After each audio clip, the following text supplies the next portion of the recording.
Students, आज हम start करेंगे अपनी नेक्स्ट एक्सरसाइज 7.2। देखिए, प्रीवियस एक्सरसाइज में हमने इंटीग्रेशन करना सीख लिया कि हमको किस तरीके से इंटीग्रेशन करना है और क्या क्या रूल्स हैं, जैसे लॉग को करने के या ट्रिग्नोमेट्री को करने के।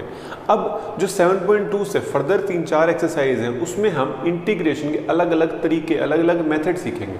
जैसे कि 7.2 में हम सीखेंगे इंटीग्रेशन बाय सब्स्टिट्यूशन, एक आगे आएगा इंटीग्रेशन बाय पार्ट्स। ठीक है, इस टाइप से कई सारे आएंगे हमारे पास, तो हम उनको उसके अकॉर्डिंग नए नए मेथड सीखेंगे अपनी हर एक एक्सरसाइज में। ठीक है, तो आज हम बात करेंगे इंटीग्रेशन बाय सब्स्टिट्यूशन। ठीक है, इसके अंदर डिफरेंशिएशन का पूरा रोल है। देखिए, अब जो भी एक्सरसाइज चल रही है, हमारा टारगेट क्या होना चाहिए। देखिए, हमारे पास अभी तक कोई भी इंटीग्रेशन का प्रोडक्ट रूल नहीं है अभी इन एक्सरसाइज तक। मेरा कहने का मतलब ये है, जैसे कि अब पहला पार्ट क्या है, 2x upon 1 plus x square. अगर मुझे इसका इंटीग्रेशन करना है तो यहाँ पे मुझे दो वेरिएबल या दो x मुझे दिखाई दे रहे हैं जिनको मुझे एक में कन्वर्ट करना होगा, और मैं इस एक्सरसाइज में यूज करूंगा इंटीग्रेशन बाय सब्स्टिट्यूशन।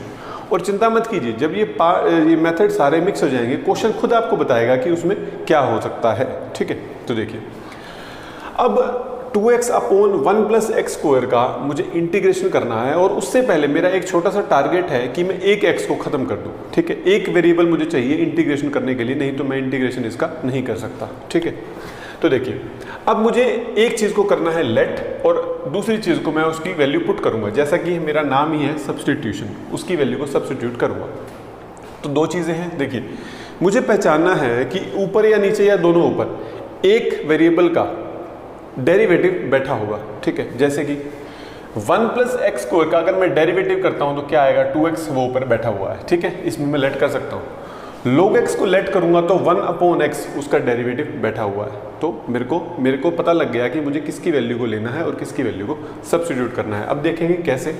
देखिए, अब 1 प्लस एक्स स्क्वायर का डेरिवेटिव बैठा है 2x, then let 1 plus x square is equal to z। देखिए, अभी तक ये integration with respect to dx है। अब अगर मैं 1 प्लस एक्स स्क्वायर को z लेट करता हूँ, देखिए अब मैंने क्या किया, 1 प्लस एक्स स्क्वायर को z लेट कर दिया।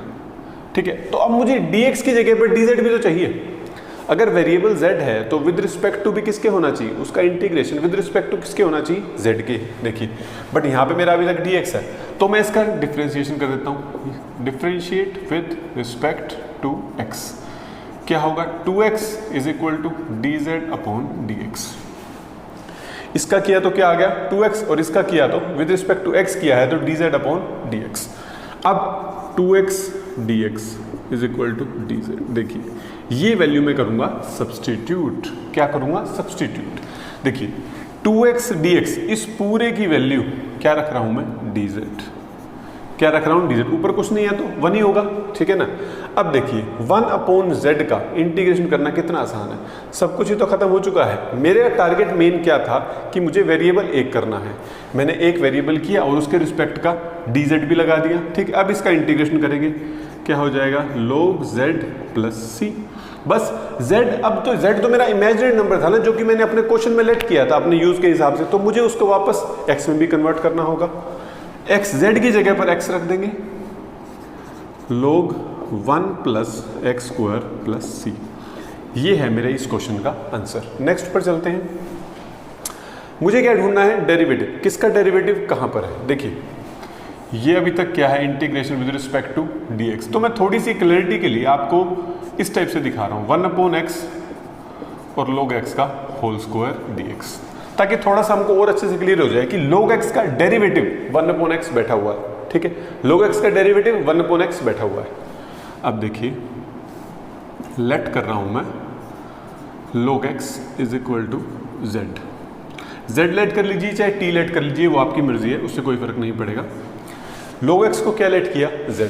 अब differentiate with respect to x क्यों कर रहे हैं। देखिए, इसकी जगह पर z स्क्वायर तो आ गया। अब यहां पर dx की जगह पर भी तो dz चाहिए ना, तो अब log x का डेरिवेटिव क्या हो जाएगा, 1 upon x dz upon dx। इस dx को यहां ले जाऊंगा क्योंकि मुझे किसकी वैल्यू चाहिए, 1/x और dx की। 1/x dx की वैल्यू क्या आ गई, dz। देखिए, ये डिवाइड में था, उधर जाके मल्टीप्लाई हो गया। अब इस पूरे की वैल्यू क्या आ चुकी है, dz क्या आ चुकी है dz। अब मेरा काम बन गया, 2x भी खत्म हो चुके हैं, यानी कि 2 वेरिएबल मेरे एक वेरिएबल में कन्वर्ट भी हो गए और विद रिस्पेक्ट टू dz भी मेरा आ चुका है।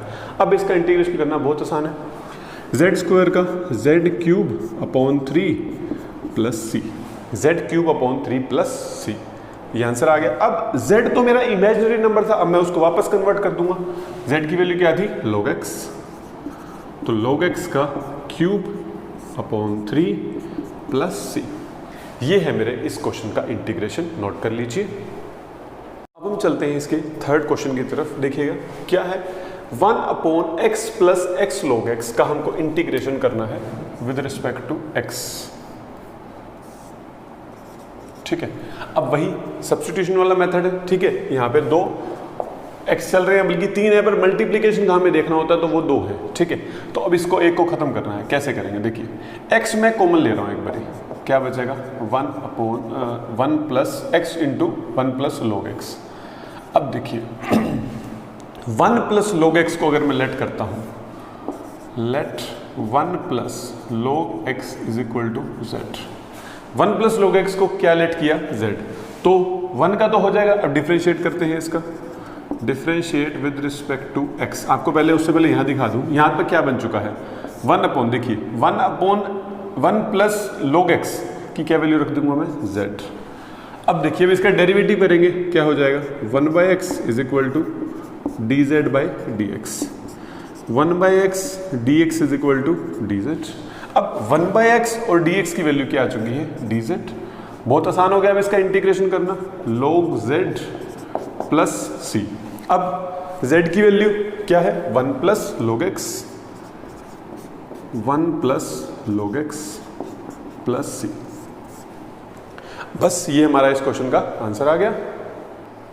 अब देखिए, अब जो ये नेक्स्ट क्वेश्चन है ये है ट्रिग्नो से रिलेटेड। देखिए अब हर एक का ना मैं आपको अलग अलग रूल बताऊंगा कि हमको लेट किसको करना है। देखिए यहाँ पर तो प्रोडक्ट में थे तो हम किसी को भी लेट कर ले, हमें कोई फर्क नहीं पड़ेगा। ठीक है, अब ट्रिग्नो की तरफ चलते हैं। अब मुझे इसका इंटीग्रेशन करना है with respect to dx, 2x है तो मुझे एक खत्म करना होगा। ठीक है, देखिए अब देखा जाए माइनस को एक बार एडजस्ट कर लेंगे, माइनस की हमें ज़्यादा चिंता नहीं करनी होती है। साइन का डेरिवेटिव होता है कोस, कोस का डेरिवेटिव होता है साइन। साइन को लेट करेंगे तो कोस डेरिवेटिव बैठा है, कोस को लेट करेंगे तो साइन डेरिवेटिव बैठा है, तो हमारे पास 2 ऑप्शन है। ठीक है, लेकिन अगर कोई भी ट्रिग्नोमेट्रिक रेशियो अगर थीटा बना हुआ है, देखिए साइन थीटा, तो हम हमेशा थीटा को ही लेट करेंगे ट्रिग्नो के अंदर। क्लियर है, रूल याद कर लीजिए। अगर हमारे पास थीटा के अंदर कोई ट्रिग्नोमेट्रिक रेशियो है या हमको कुछ लेट करना है और ऑप्शन है, एक तो इंडिपेंडेंट है और एक थीटा है, तो हम थीटा वाले को लेट करेंगे। ये आपको एक्सरसाइज खत्म होने से पहले अच्छे से क्लियर कर दूंगा मैं, या अपने आप आपको हो जाएगा क्लियर कि क्यों कह रहा हूँ मैं। देखिए कोस एक्स को मुझे लेट करना है क्योंकि कोस एक्स का डेरिवेटिव बैठा है साइन एक्स, हमको यही चेक करना है किसका डेरिवेटिव कहाँ बैठा हुआ है। Let cos x is equal to z. अब कोस एक्स का डेरिवेटिव क्या है, साइन एक्स। डिफरेंशिएट, सॉरी ये नहीं, वैसे differentiate with respect to x, क्या होगा, कोस एक्स का डेरिवेटिव एक्चुअली में क्या होता है, minus sine x is equal to d z by d x. माइनस की कोई चिंता नहीं है, माइनस हम अपने आप एडजस्ट कर लेंगे, डोंट वरी। अब minus sine x d x is equal to d z. ठीक है, माइनस भी उधर ले जाते हैं क्योंकि अभी मैं आपको क्लियर करूंगा कैसे। देखिए अब देखिए मैंने किसको लेट किया, कोस एक्स को, तो ये जो साइन था क्या बन गया, sine z. Sine cos x था, मैंने क्या लिख दिया, साइन जेड। अब साइन एक्स और डी एक्स की कॉम्बाइन वैल्यू क्या हो गई है, minus d z, minus d z. क्या वैल्यू हो गई है, माइनस डी जेड। अब इस माइनस को बाहर ही रख लेते हैं, साइन जेड का इंटीग्रेशन करते हैं। साइन जेड का इंटीग्रेशन क्या है, माइनस कोस एक्स, क्या है, माइनस कोस एक्स प्लस सी, क्या हो जाएगा। अब देखिए, अब c के पास अगर प्लस का साइन है तो भी चल जाएगा, माइनस का साइन है तो भी चल जाएगा, हमको कुछ घबराने की कोई जरूरत नहीं है। चाहे आप c को अंदर रख लीजिए चाहे बाहर रख लीजिए, c तो एक इमेजिनरी टर्म है, वो अलग कंडीशन पे अपना असली जो वैल्यू है वो दिखाएगी, हमें कुछ दिक्कत नहीं है कि प्लस c हो या माइनस c हो। ठीक है, अब कोस x चाहे आप प्लस सी लिख लीजिए अगर आप इसको करेंगे, अब माइनस सी लिखना है तो माइनस सी लिख लीजिए, जो आपका मन करे आप वैसे लिख सकते हैं, कोई भी गलत नहीं है। तो इसका इंटीग्रेशन क्या आ गया, कोस जेड, और अब जेड की वैल्यू रख देते हैं, कोस जेड प्लस सी। माइनस लिखना चाहें तो माइनस भी आप लिख सकते हैं, नोट कर लीजिए। अब हम चलते हैं इसके नेक्स्ट क्वेश्चन की तरफ। देखिएगा क्या है, साइन ax प्लस बी कोस ax प्लस बी। ठीक है, अब इसके अंदर हम कुछ भी लेट कर सकते हैं अगर हम लेट करने वाले तरीके से करें तो, बट इसका एक और अच्छा तरीका है, हम उससे करेंगे। देखिए इसका हमको इंटीग्रेशन करना है, मैं क्या कर रहा हूँ, इसको 2 से मल्टीप्लाई कर रहा हूँ और 2 से डिवाइड कर रहा हूँ। देखिए एक फॉर्मूला होता है sine 2x is equal to 2 sine x cos x, 2 sine x cos x। तो देखिए अब मेरा मेन टारगेट क्या है कि मुझे 2 वेरिएबल है मेरे पास, मुझे उसको एक वेरिएबल में कन्वर्ट करना है। अगर मुझे लेट करना पड़ेगा तो लेट करूंगा, अगर बिना उसके हो रहा है तो बिना उसके भी कर सकता हूं। देखिए 2 साइन थीटा कोस थीटा, तो मैं इसको लिख रहा हूं साइन 2 थीटा अपॉन में 2। अब आप एक हैबिट और बनाइए कि जो भी कांस्टेंट है ना उसको इंटीग्रेशन से बाहर रखिए, उसको इंटीग्रेशन से बाहर रखिए, क्योंकि इंटीग्रेशन कांस्टेंट का नहीं होना होता तो वो बाहर ही ठीक रहेगा। ठीक है, अब देखिए साइन 2 थीटा, अब मुझे इसका इंटीग्रेशन करना है। साइन का क्या होता है माइनस कोस, तो कर देते हैं 1/2 बाहर as it is. Sine 2 theta का इंटीग्रेशन क्या होगा, माइनस कोस 2 थीटा। ठीक है, अब देखिएगा अब मुझे किसका करना है, अब मुझे थीटा का डेरिवेटिव करके उसको डिवाइड करना है। ध्यान होगा आपका रूल पिछली एक्सरसाइज का, जो भी इसका थीटा है उसका डेरिवेटिव क्या होगा, 2 एज इट इज a, तो अपॉन में क्या हो जाएगा ये 2a, अपॉन में क्या हो जाएगा 2a प्लस c। देखिए c को माइनस में ले लेंगे तो भी ठीक है, बट जनरली हम प्लस c लेते होते हैं। ठीक है, जैसे आपकी हैबिट बने आप वैसे बना सकते हैं। इसको मैंने लिखा 2a अपॉन में, तो क्या बन गया -1/4a into cos 2 ax plus b plus c. तो ये आ गया हमारे इस क्वेश्चन का आंसर। अब नेक्स्ट के पास, अब देखिए ये आ चुका है ax प्लस बी, ये तो काफ़ी आसान है, इसमें तो कुछ लेट करने की जरूरत नहीं है। बट फिर भी अगर आप इसमें लेट करने वाले तरीके से भी करना चाहें तो भी कर सकते हैं, वैसे इसमें लेट करने की कोई ज़रूरत नहीं है। ठीक है, तो मैं बिना लेट करने वाले तरीके से आपको कर रहा हूँ, क्योंकि देखिए इसके अंदर एक ही x है, तो एक ही x के लिए मुझे कुछ भी लेट करने की ज़रूरत बिल्कुल भी नहीं है। अब देखिए ax प्लस बी की पावर कितनी है 1/2, कितनी है 1/2 dx। अब इसका इंटीग्रेशन करते हैं, क्या होगा, पावर 1 ऐड हो जाएगी, 1 + 1/2 क्या हो जाएगा 3/2, और अपॉन में भी क्या हो जाएगा 3/2। देखिए पहले पावर ने अपना काम किया, पावर 1 ऐड और वो सेम पावर नीचे भी आ गई। फिर इस ब्रैकेट का डेरिवेटिव डिवाइड, ब्रैकेट का डेरिवेटिव क्या होगा a से मैं इसको डिवाइड भी कर देता हूँ, और plus c 2/3a into ax plus b की पावर 3/2 प्लस c। तो ये है हमारा इसका सॉल्यूशन, नोट कर लीजिए। अब हम चलते हैं नेक्स्ट क्वेश्चन की तरफ। देखिएगा ये जो क्वेश्चन है थोड़े से अच्छे क्वेश्चन है, समझना है इसके अंदर हमें काफ़ी कुछ। देखिए अब देखिए किसी का भी डेरिवेटिव नहीं बैठा, अगर इसका डेरिवेटिव करूंगा तो 1 और इसका डेरिवेटिव करूंगा तो भी 1, यानी कि हम एक दूसरे से इसको रिलेट कर सकते हैं। तो हम इस केस में क्या करेंगे, जब हमें कोई डेरिवेटिव डायरेक्टली नहीं दिख रहा तो इस केस में हम क्या करेंगे। देखिए इस केस में जैसे कि मैंने आपको ट्रिग्नो में बताया कि अगर एक इंडिपेंडेंट रेशियो लिख रखा है और एक थीटा की फॉर्म में है तो हम वहाँ पे थीटा को लेट करेंगे। ऐसे ही जब इस टाइप का हमारे पास प्रोडक्ट रूल आ जाए तो हम क्या करेंगे, अंडर रूट वाले को लेट करेंगे, चाहे वो क्यूब रूट हो, चाहे वो अंडर रूट हो, या कोई भी ऐसा नंबर जिसकी पावर कुछ हो, चाहे फ्रैक्शन हो चाहे सिंपल हो, हम हमेशा उसी को ही लेट करेंगे। ठीक है, तो देखिए एक को लेट करना ही, क्योंकि 2 को खत्म करना है मुझे, तो लेट x + 2 = z। देखिए x + 2 को मैंने क्या किया, z लेट किया। ठीक है, अब इसका डिफरेंशिएशन करते हैं, differentiation with respect to x, क्योंकि देखिए ये तो है विद रिस्पेक्ट टू dx। अब अगर मैं इसको लेट करूंगा z, तो dx को तो मुझे खत्म करना ही है, वो तो मुझे dz करना ही है। तो ये क्या बन जाएगा 1 dz = dx। तो dx = क्या आ गया dz, ये तो इक्वल आ गया। तो dx की बजाय मैं क्या रख रहा हूँ dz। अब इसका क्या करेंगे, तो अब इस x का क्या करें। देखिए अब मुझे इस x को भी z में तो कन्वर्ट करना ही होगा, क्योंकि जो मुझे अब इंटीग्रेशन करना है वो किसकी फॉर्म में करना है या किसके रिस्पेक्ट में करना है, x के रिस्पेक्ट में करना है। तो यहां से मैं x की वैल्यू निकाल रहा हूं, क्या हो जाएगी z माइनस 2, क्या हो जाएगी z माइनस 2। x की वैल्यू क्या रख रहा हूं मैं अब z माइनस 2, क्या रख रहा हूं z माइनस 2। अब देखिए z माइनस 2 इंटू जेड की पावर 1/2 dz, z की पावर 1/2 dz हमने किया। अब देखिए अब इसको मल्टीप्लाई करेंगे, z की पावर 1/2 इंटू जेड क्या हो जाएगा z की पावर 3/2, क्योंकि पावर ऐड हो जाएंगे, और माइनस 2z की पावर 1/2 dz। अब देखिए अब बहुत आसानी से मैं इसका इंटीग्रेशन कर सकता हूँ। मेरा जो प्रोडक्ट रूल था या जो दो वेरिएबल्स मल्टीप्लिकेशन में थे वो अब प्लस माइनस में कन्वर्ट हो चुके हैं, तो अब मुझे कोई दिक्कत नहीं है इंटीग्रेशन करने में। समझ में आया कि मुझे हमेशा अगर एक रूट में है और एक बिना रूट में है तो मुझे उसमें रूट वाले को लेट करना है, अगर मुझे सब्स्टिट्यूशन की जरूरत पड़ती है तो। रूट वाले को लेट किया, बाहर वाले की वैल्यू नॉर्मली वैल्यू निकाली है और मैंने कुछ नहीं किया। डिफरेंशिएशन से मैंने क्या किया, dx को dz में कन्वर्ट किया, उसके बाद नॉर्मली मैंने मल्टीप्लाई किया। देखिए इस केस में ये x तो अंदर जा नहीं सकता था इसके, बट अब जो ये z की पावर 1/2 है ये सिंगल बन चुका है, तो ये अब अंदर उसके जा सकता है, ये मल्टीप्लाई हो सकता है। ये था इसका बेनिफिट। ये आपको लॉन्ग टर्म में अच्छे से क्लियर हो जाएगा कि क्या क्या हम कर रहे हैं। देखिए अब इसका इंटीग्रेशन z की पावर 5/2 3/2 प्लस 1 अपॉन में भी 5/2 माइनस 2 इंटू जेड की पावर 3/2 अपॉन में 3/2 प्लस c। जब भी इंटीग्रेशन हो जाए तो प्लस c लगा दिया कीजिए।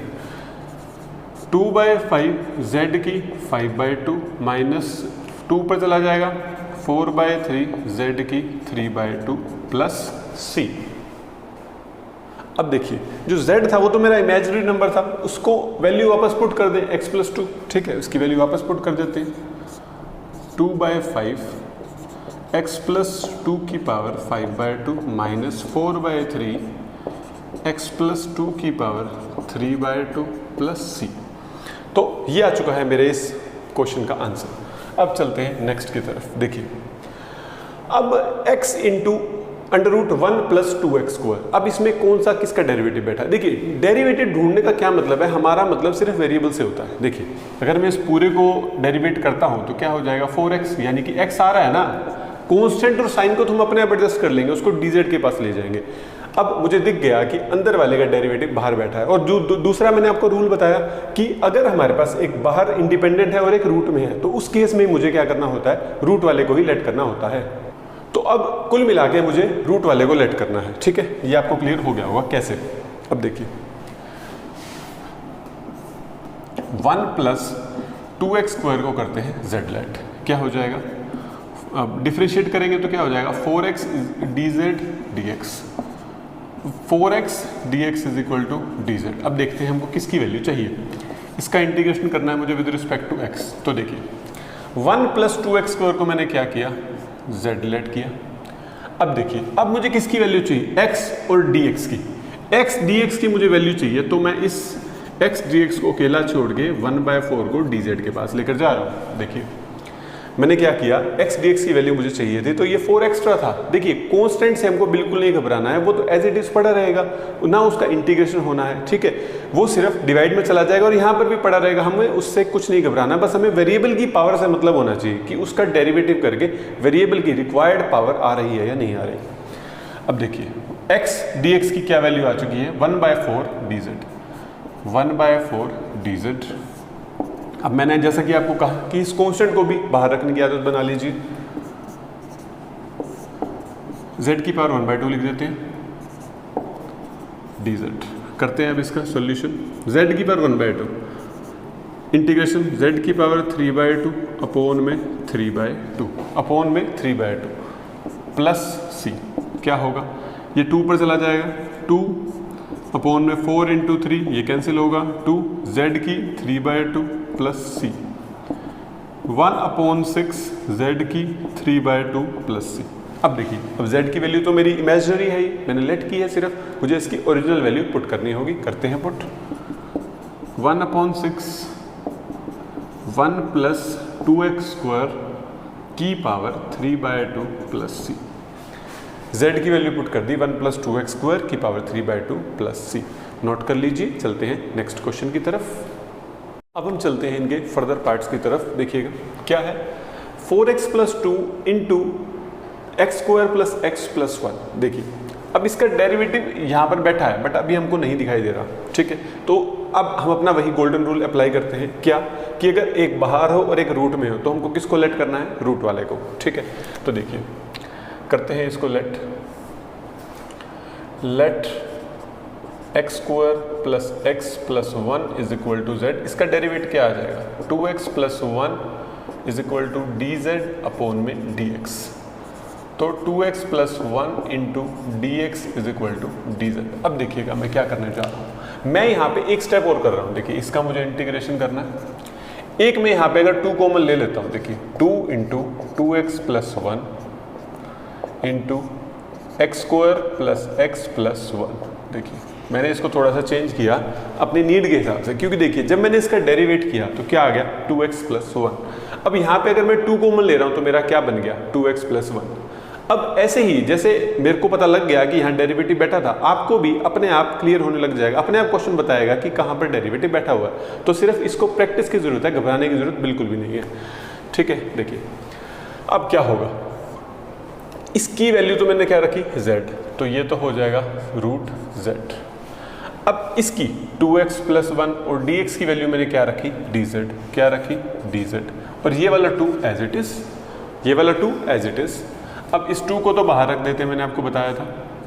इसका इंटीग्रेशन करते हैं, क्या होगा, देखिए z की पावर 1/2 है तो z की पावर 3/2 अपॉन में 3/2 प्लस c क्या होगा, 4/3। अब z की पावर 3/2 है तो z की पावर 3/2 रख देते हैं। X square plus x plus 1 की पावर 3/2 प्लस c। क्लियर है, तो ये आ गया है मेरा इस क्वेश्चन का आंसर। चलते हैं फर्दर की तरफ। आप देखिए अब क्या है, ये 1 upon x minus under root x. तो देखिए विद रिस्पेक्ट टू dx है, अगर मैं इसमें से नीचे डिनोमिनेटर में से अगर मैं रूट एक्स कॉमन ले लेता हूँ क्या होगा, देखिए मैंने लिया रूट एक्स कॉमन, बचा क्या, रूट एक्स माइनस 1, बचा क्या, root x minus 1।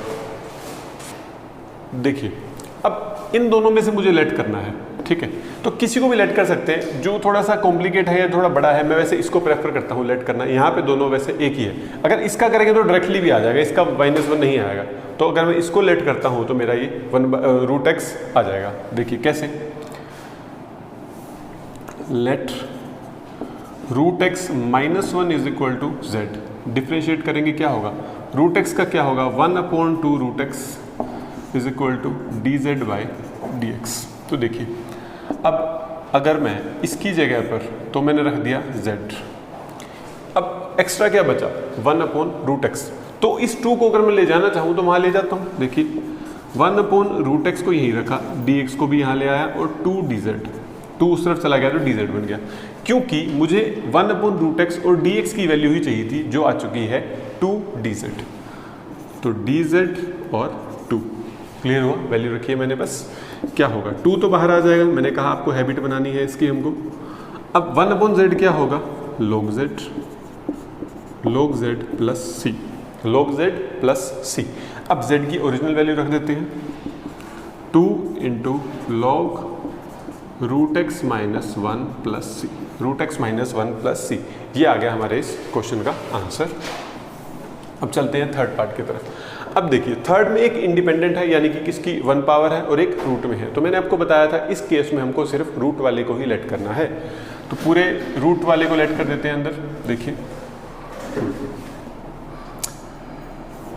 Late x plus 4 is equal to z, derivate करेंगे 1 is equal to d z upon d x, 1 is equal to d z upon d x. क्या होगा, देखिए इसका integration मुझे करना है।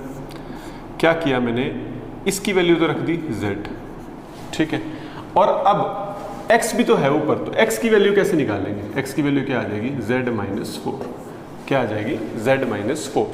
तो x की जगह मैं क्या रख रहा हूँ, z माइनस 4, और dx की वैल्यू तो देखिए dz डायरेक्टली ही आ चुकी है यहाँ से, dx is equal to dz, तो ये dz रखा मैंने। अब सब कुछ मेरा सारा फंक्शन रेसिप्रोकल हो चुका है एक तरीके से, बट अब मैं इसको सोल्व कर सकता हूँ। देखिए यहाँ पर मैं पावर ऐड या माइनस नहीं कर सकता था, बट अब कर सकता हूँ। देखिए z upon root z minus 4 upon root z dz क्या होगा? देखिए ऊपर 1 पावर नीचे 1/2, ऊपर रूट बच जाएगा ये माइनस 4 इंटू इस z की पावर क्या हो जाएगी? -1/2 dz, -1/2 dz। अब इसका इंटीग्रेशन स्टार्ट करते हैं।